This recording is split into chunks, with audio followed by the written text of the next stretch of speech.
Hello students, मैं Lushi Rani Mishra LBSM college department of geography. आज मैं इस वीडियो में इंटरमीडिएट सेकेंड ईयर का part B India people and economy का chapter 1 population distribution density growth and composition जनसंख्या वितरण घनत्व वृद्धि और संगठन के बारे में चर्चा करूंगी। इससे पहले वाले वीडियोस में मैंने पार्ट ए मानव भूगोल के मूल सिद्धांत के सारे चैप्टर्स जो है उसको कंप्लीट कर चुकी हूँ और इसकी जो लिंक है मैंने डिस्क्रिप्शन बॉक्स में भी दे रखा है, तो आप चाहे तो उस लिंक में जाकर फिर से दोबारा उसको पढ़ सकते हैं। आइए पार्ट बी का चैप्टर 1 जनसंख्या वितरण घनत्व वृद्धि और संगठन के बारे में चर्चा करते हैं। देखिए, लोग किसी देश के अत्यंत महत्वपूर्ण कारक होते हैं। जैसे कि हम जानते हैं कि भारत विश्व का दूसरा बड़ा जनसंख्या वाला देश है। यहाँ की जो जनसंख्या है वह उत्तरी अमेरिका, दक्षिण अमेरिका और ऑस्ट्रेलिया को मिलाकर कुल जनसंख्या से भी अधिक है।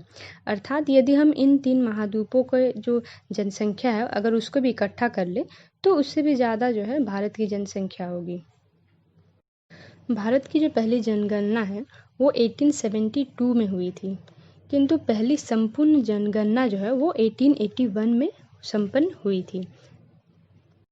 2011 की जनगणना के अनुसार भारत की जो कुल जनसंख्या है वो 121 करोड़ है।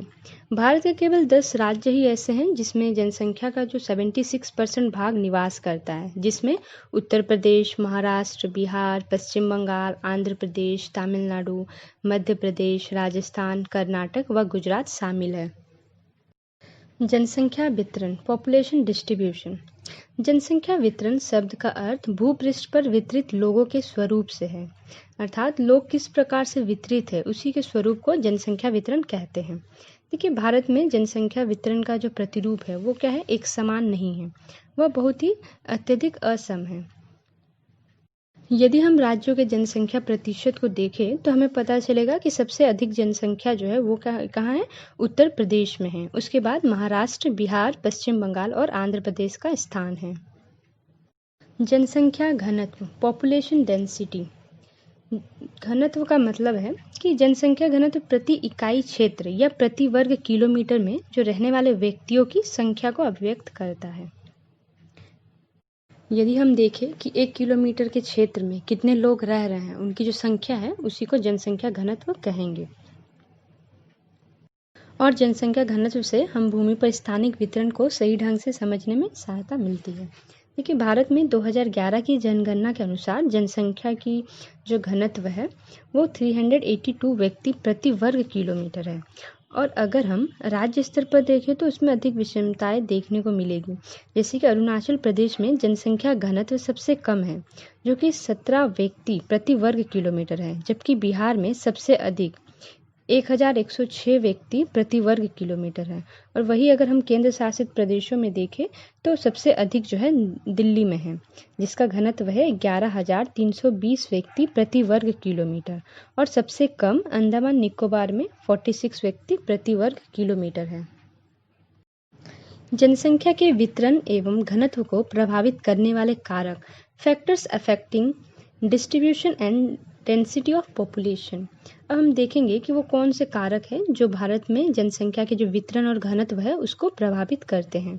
पहला है उचावच रिलीफ। जैसे कि हम जानते हैं कि जनसंख्या का जो मतलब लोगों के लिए सबसे अधिक उपयोगी कौन सा जगह हो जाता है, मैदानी क्षेत्र। और जो पर्वतीय या पठारी होते हैं या फिर घने वर्षा वाले जो भाग होते हैं उसमें क्या है, जनसंख्या कम केंद्रित होती है। जैसे कि देखिए, एग्जाम्पल के तौर पर देखिए, भारत में उत्तरी मैदान घना बसा है, जबकि उत्तर पर्वतीय भाग तथा उत्तर पूर्वी वर्षा वाले भागों में जनसंख्या घनत्व कम है। दूसरा देखिए, जलवायु। क्लाइमेट किसी भी क्षेत्र की जो जनसंख्या के जो वितरण है उसको प्रभावित करता है। जैसे देखिए, थार मरुस्थल में गर्म जलवायु और पठारी भाग व हिमालय के ठंडे क्षेत्र सम जलवायु वाले क्षेत्रों की अपेक्षा कम घने बसे हैं। वहाँ के जो क्षेत्र हैं जैसे कि मरुस्थल हुआ, वहाँ पे क्या है, अधिक गर्म है। फिर जो पठारी भाग या फिर हिमालय के जो ठंडे क्षेत्र हैं वहाँ की जो जनसंख्या है वो क्या है, सम जलवायु की अपेक्षा क्या है, कम है। वहाँ पे कम बसे क्षेत्र है, मतलब ज़्यादा अधिक जनसंख्या वहाँ पे नहीं है। और जो सम जलवायु क्षेत्र जहाँ पे जलवायु हम लोगों के लिए अनुकूल है वहाँ पे देखिएगा अधिक घने बसे लोग मिलेंगे आपको। तीसरा देखिए, मृदा मिट्टी सॉइल। जैसे कि हम जानते हैं कि भारत जो है वो कृषि प्रधान देश है, तो यहाँ के जो लोग हैं अधिकतर जो उनका जो व्यवसाय है वो क्या है, कृषि कार्य है। तो वो कृषि कार्य करने के लिए उपजाऊ मृदा वाले जो क्षेत्र हैं उनमें क्या करने लगते हैं, बसने लगते हैं। जैसे कि देखिए उत्तर प्रदेश, हरियाणा, पंजाब आदि, वैसे ये में देखिए राज्यों में देखिए अधिक घना बसा आपको जनसंख्या मिलेगा। फिर नंबर चौथा में देखिए जल की उपलब्धता। जहाँ पे देखिए जल जो है आसानी से उपलब्ध हो जाती है, वैसे जगह में जनसंख्या अधिक बसने लगते हैं, जैसे सतलज, गंगा का मैदान या तटीय मैदान आदि। फिर पांचवा देखिए परिवहन के मार्ग एवं व्यापार। परिवहन क्या करता है, हमें एक जगह से दूसरे जगह में पहुंचाता है, तथा वहाँ पे हम लोग क्या है, अगर व्यापार और वहाँ पे परिवहन का मार्ग जो है उसका मतलब सुविधा हो, तो वहाँ पे क्या है, जनसंख्या बसने लगती है। तथा ये भी कारक है जो जनसंख्या का घनत्व और वितरण को प्रभावित करती है। जनसंख्या वृद्धि, पॉपुलेशन ग्रोथ। किसी क्षेत्र में निश्चित समय अवधि में जनसंख्या में होने वाले परिवर्तन को जनसंख्या वृद्धि कहते हैं। देखिए किसी एक टाइम लिमिट के अंदर एक समय अवधि में क्या है, जनसंख्या में होने वाले परिवर्तन, उसमें जो चेंजेस होते हैं पॉपुलेशन में, जनसंख्या में, तो चाहे वो अधिक हो या कम हो, मतलब वो बढ़े या फिर घटे, उसी को हम क्या कहेंगे, उसमें जो परिवर्तन हो रहा है उसे जनसंख्या वृद्धि कहते हैं। अब देखिए जनसंख्या वृद्धि दर, पॉपुलेशन ग्रोथ रेट, इसमें क्या है, किसी विशेष क्षेत्र में जैसे कि जनसंख्या वृद्धि में जैसे जनसंख्या परिवर्तन जो हो रहा है उसी को जब हम प्रतिशत में व्यक्त करते हैं उसे ही जनसंख्या वृद्धि दर कहते हैं। भारतीय जनसंख्या वृद्धि की 4 प्रवृत्तियां। अब देखिए भारत में जो जनसंख्या की जो वृद्धि हुई उनकी कुछ उसकी जो है 4 प्रवृत्तियां है पाई जाती है। जैसे कि पहला है स्थिर वृद्धि की अवधि, जो कि 1921 से पहले वाली जो थी, जो कि 1901 से लेके 1921 की अवधि को भारत की जनसंख्या की वृद्धि की स्थिर अवस्था कहा जाता है। मतलब इस समय जो है मृत्यु दर और जन्म दर जो है वो क्या थे, दोनों ही उच्च थे, इसलिए इस समय क्या है, ज़्यादा वृद्धि नहीं हो रहा था, इसलिए इसे स्थिर वृद्धि की अवधि कहा गया। दूसरा देखिए निरंतर वृद्धि की अवधि, जो कि 1921 से 1951 के बीच रही। इस अवधि में जो है जनसंख्या क्या है, निरंतर बढ़ रही थी, तो इस कारण इसको निरंतर वृद्धि की अवधि कहा गया है। इसमें क्या था, स्वास्थ्य सेवाओं की जो है उसमें वृद्धि हो रही थी, जिसके कारण जो है मृत्यु दर, जो मरने वालों की जो संख्या थी वो क्या हो रही थी, घट रही थी, उसमें कमी आ रही थी। इसलिए क्या है, इसको इस अवधि को मृत्यु प्रेरित वृद्धि कहा जाता है, इसलिए इसे निरंतर वृद्धि की अवधि कहा गया है। तीसरा देखिए तीव्र वृद्धि की अवधि, जो कि 1951 से 1981 के बीच रही। इस अवधि को जो है भारत में जनसंख्या विस्फोट की अवधि के नाम से भी जाना जाता है। इसमें देखिए जो विकास के जो कार्य उसमें तेजी आने लगी, फिर बेहतर चिकित्सा सुविधा होने लगी, तो इसमें क्या है, बेहतर जीवन स्तर के कारण क्या हुआ, मृत्यु दर जो है उसमें क्या है, तीव्र ह्रास, मतलब उसमें बहुत ही तेजी से गिरावट आने लगी, जिस कारण क्या है, जन्म दर क्या है, उच्च रहने लगा, तो इसलिए इसे तीव्र वृद्धि की अवधि कहा गया। चौथा देखिए घटती वृद्धि की अवधि, जो कि 1981 से अभी तक है, आज तक है, जो वर्तमान समय तक चल रही है। इस अवधि में देखिए धीरे धीरे जो है जनसंख्या में जो वृद्धि है वो क्या है, घट रही है। इसमें देश में जो है जनसंख्या, वैसे तो वृद्धि दर हमेशा ऊंचा ही रहता है, बट इसमें क्या है कि धीरे धीरे मंद गति से क्या है, घटने की प्रवृत्ति भी पाई जा रही है। जैसे कि विवाह की औसत आयु में वृद्धि हो रही है, फिर स्त्रियों की शिक्षा में सुधार हो रहा है, जैसे जनसंख्या नियंत्रण के कारगर उपाय जो है उनमें वृद्धि हो रही है। तो इससे क्या हो रहा है, यहाँ पे जनसंख्या की जो वृद्धि है उसको घटने में या फिर घटाने में मदद मिल रही है, इसलिए इसे घटती वृद्धि की अवधि कहा गया है। ग्रामीण नगरीय संगठन, अर्बन रूरल कॉम्पोजिशन। इसमें देखिए ग्रामीण तथा नगरीय जनसंख्या का जो है इसमें क्या है, अलग अलग विशेषताएं पाई जाती है। जैसे कि हम जानते हैं कि जो ग्रामीण क्षेत्र में जो जनसंख्या रहती है और जो नगर में जो रहती है जनसंख्या, उन दोनों में क्या होता है, बहुत ही अंतर होता है। वो अंतर जो है जैसे उनका व्यवसाय, उनकी संरचना या फिर उनकी जो जीवन पद्धति होते हैं, उनके आधार पर हम इन्हें पहचान सकते हैं। देखिए भारत में 2011 की जनगणना के अनुसार ग्रामीण जनसंख्या का जो प्रतिशत है वह 68.83 है, एवं नगरीय जनसंख्या का जो प्रतिशत है वो है 31.17 है। और अगर हम देखें तो हिमाचल प्रदेश में जो है सबसे सबसे अधिक ग्रामीण जनसंख्या का प्रतिशत जो है वो सर्वाधिक है। कहाँ? हिमाचल प्रदेश में, जो कि 89.96% है। और वही अगर नगरीय जनसंख्या का देखें तो वो गोवा में है, जो कि 62.17% है।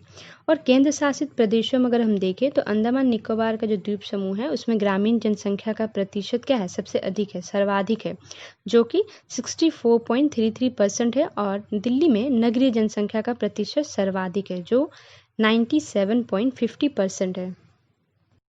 भाषाई संगठन, लिंग्विस्टिक कॉम्पोजिशन। अब इसमें देखिए, हम जानते हैं कि भारत में बहुत अलग अलग तरह की भाषाएं बोली जाती हैं।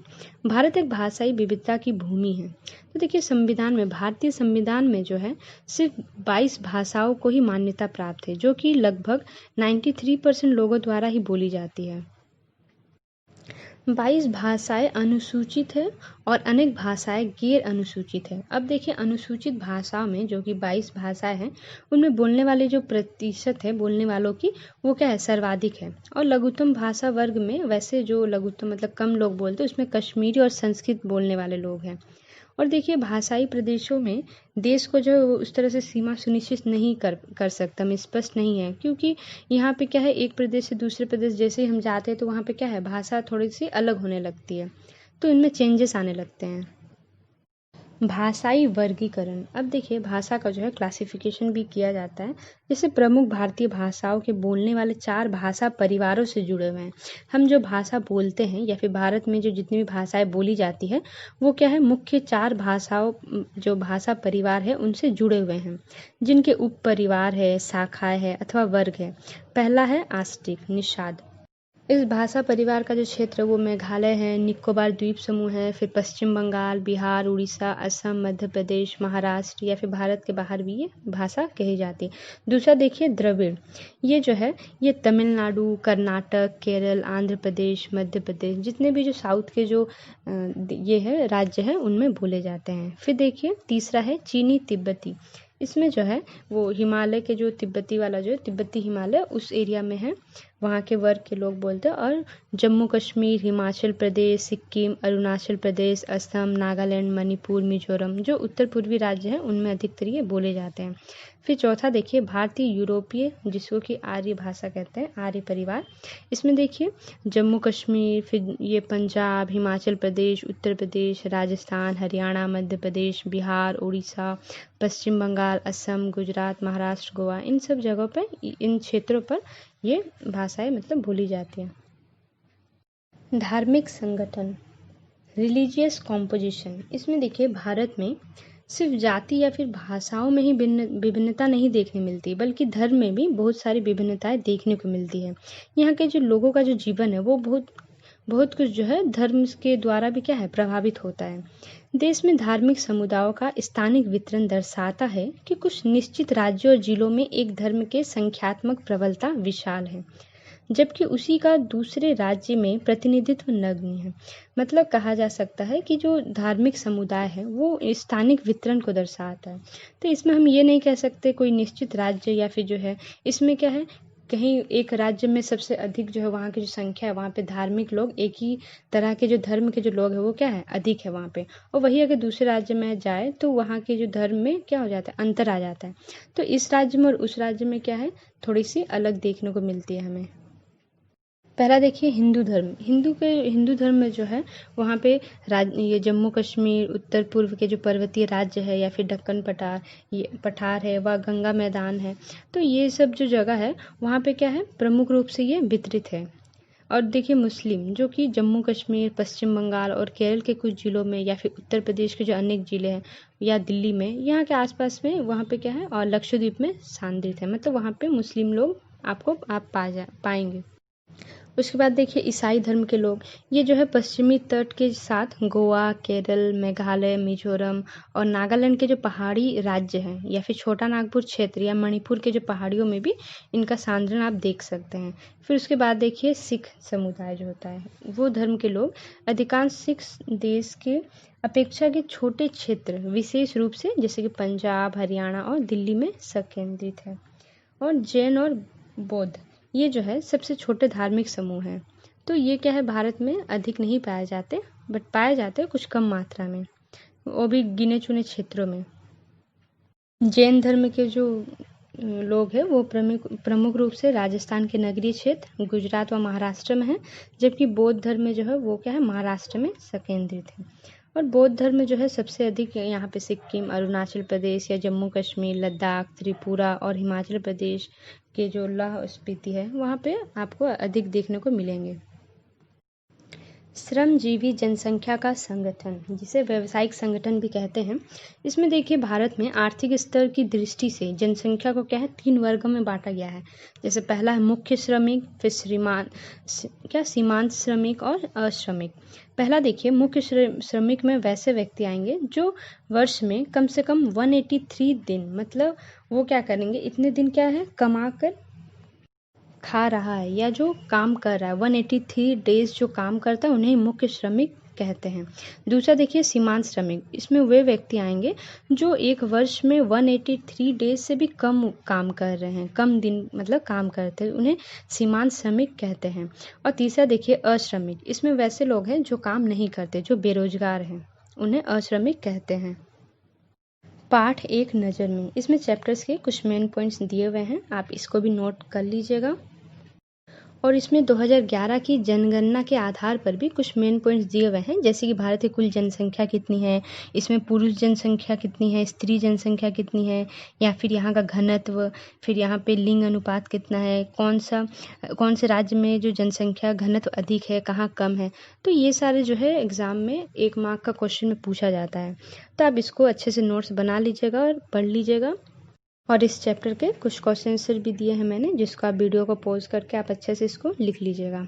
और अगर आपको ये चैप्टर अच्छे से समझ में आया हो तो आप ये वीडियो को ज़रूर से लाइक कीजिए, और अगर आप अभी तक इसको सब्सक्राइब नहीं किए हैं तो इसको सब्सक्राइब ज़रूर कर लीजिएगा। और अगर आपको इसमें कुछ प्रॉब्लम है तो आप इसमें कमेंट भी कर सकते हैं। और आप लोग जो है कमेंट भी ज़रूर से कीजिए कि आपको चैप्टर कैसे समझ में आया कि नहीं, अच्छा है कि नहीं, ताकि मुझे भी पता चले कि जो मैंने जो समझाया वो सही से समझाया है कि नहीं। Thank you.